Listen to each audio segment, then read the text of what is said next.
This video workshop focuses on building effective resumes.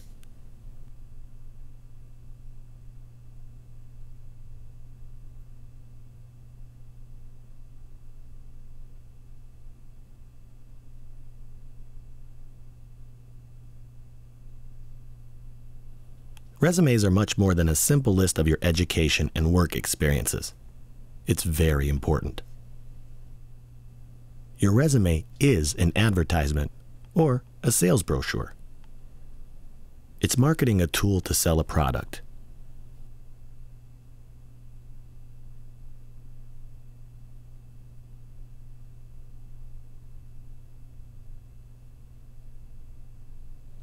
Many people think the main purpose of your resume is to get you a job. This is incorrect. Your resume is supposed to get you an interview. Sitting for an interview with an employer is where you get the job.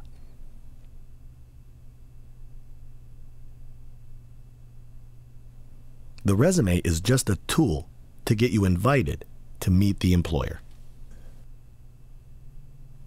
Before you begin writing a resume, you need to do some thinking and research.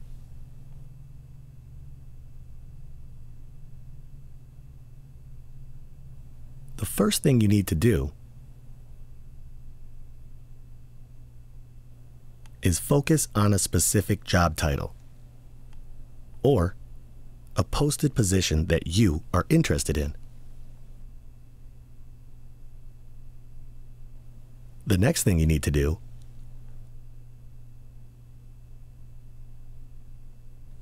once you locate a position you're interested in, do research to learn as much as you can about the job, such as educational requirements, a degree, license, or certification. Those are the details you need to look into to make sure you're prepared for the job. And third, once you've located the position you're interested in, decide what makes you highly qualified to do that job. It's important to look inside to make sure that everything you want matches.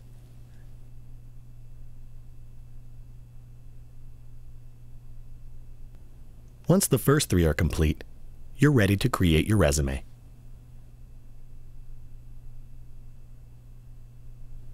Now let's get started by building a resume and learning all about the different sections of a resume. There are lots of different sections in a resume.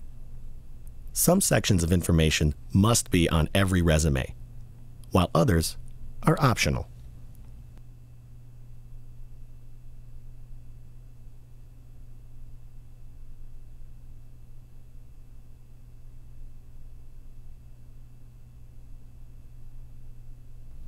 Now we're going to discuss the required sections on all resumes.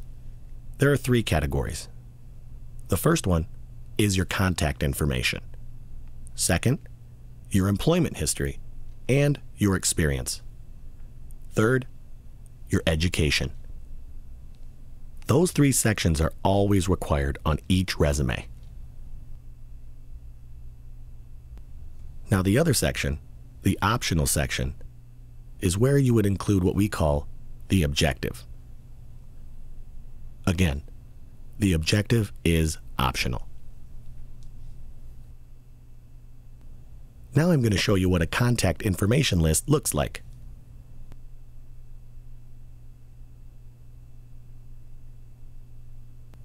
You must always include the following: your name, address. Underneath that, your telephone number or your video phone number.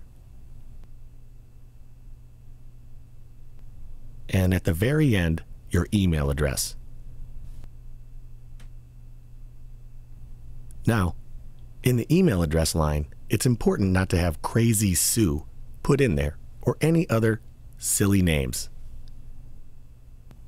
Those are not recommended. It's best to use a professional name in an email to make it easier for companies to recognize you. Now that we've covered the contact information, we're moving on to objectives. An objective would come next on a resume if you choose to include one.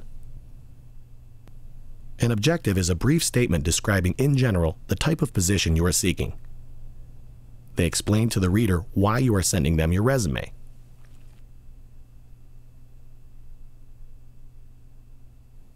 An objective is optional, as some people feel that everything an objective says should be included in the cover letter.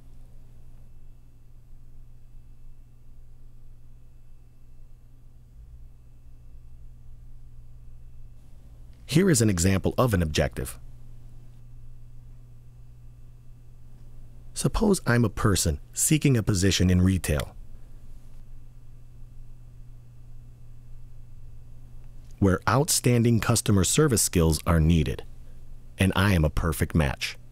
That's something that you would put on there, for example.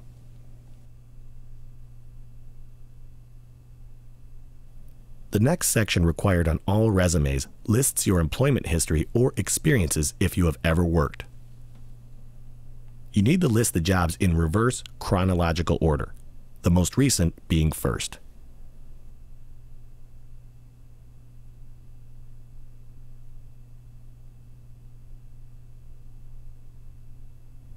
An employer is usually interested in your most recent job first, and anything that you have done in the past that is relevant for the position in which you are applying for.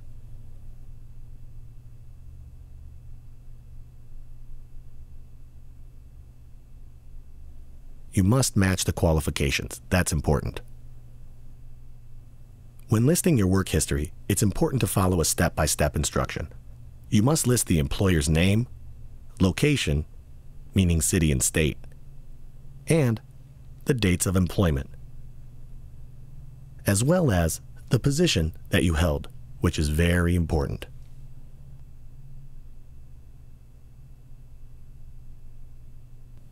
Your job title, responsibilities, and duties should also be included in this section, and this is what it should look like.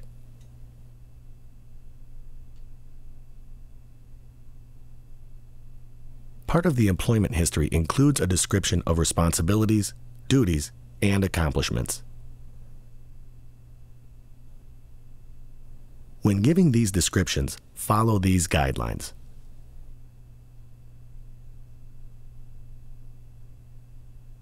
Provide a statement describing your overall responsibility first, saying responsible for or used, and then fill in your phrase, what your duties were.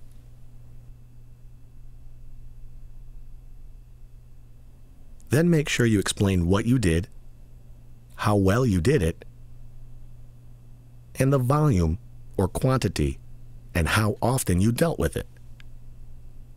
It's also important to include how often you worked at that type of position. Was it every day, lots of hours, or just weekly? Include that. At the end, it's important to explain your successes and the results of the company you worked for. What value did you add to the company? And now, I'm going to provide you with an example of what that looks like.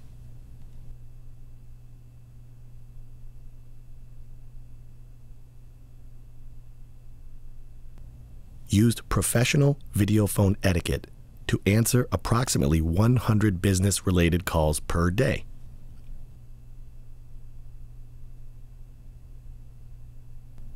That would be an example of demonstrating your responsibilities.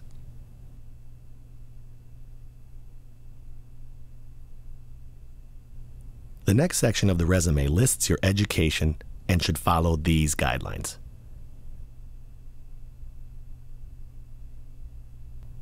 It's the same process as you started with your job experience history. As far as licensing, high school graduation, college, you start with the most recent first and work backwards.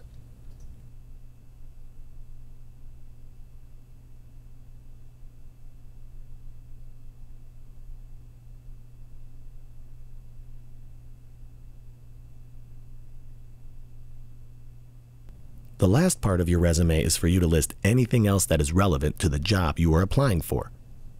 Here are a few examples. First, they include your professional memberships.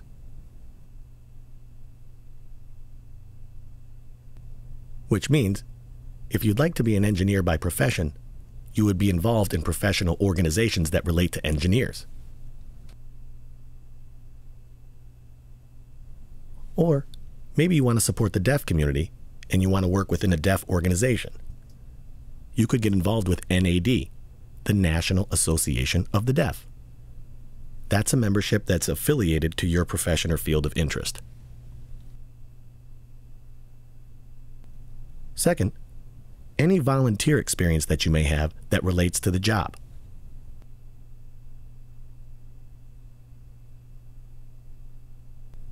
Third, any professional training if, again, you'd like to be an engineer and you had gone to specific trainings and passed certifications for improving your skills, it's okay to include that because it relates to the job.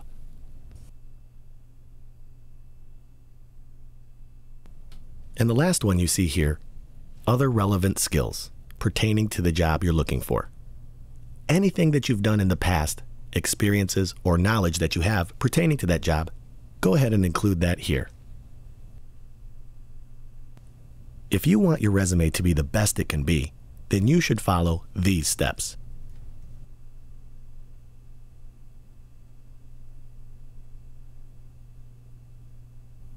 It's important to remember, the best resumes are custom designed to a particular job or title.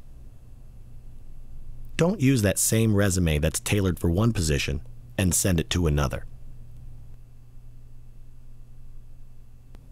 It's important to tailor each resume for each position to get the best possible results.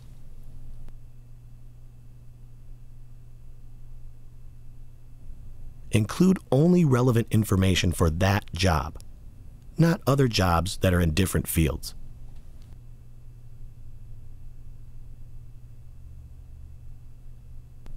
Third, on your resume you should include accomplishments that demonstrate good work performance. And fourth, I can't emphasize enough, no spelling or grammatical errors. Make sure your resume is properly formatted.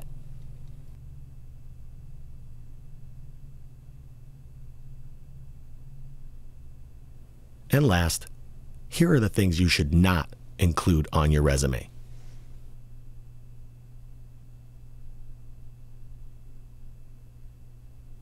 First, do not include the word resume at the top.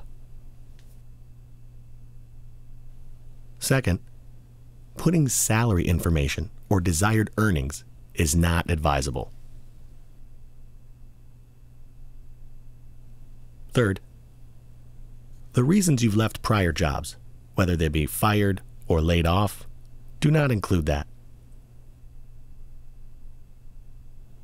Personal information, such as the year you were born, your social security number, whether you're married, divorced, involved, have children, don't include any of those things.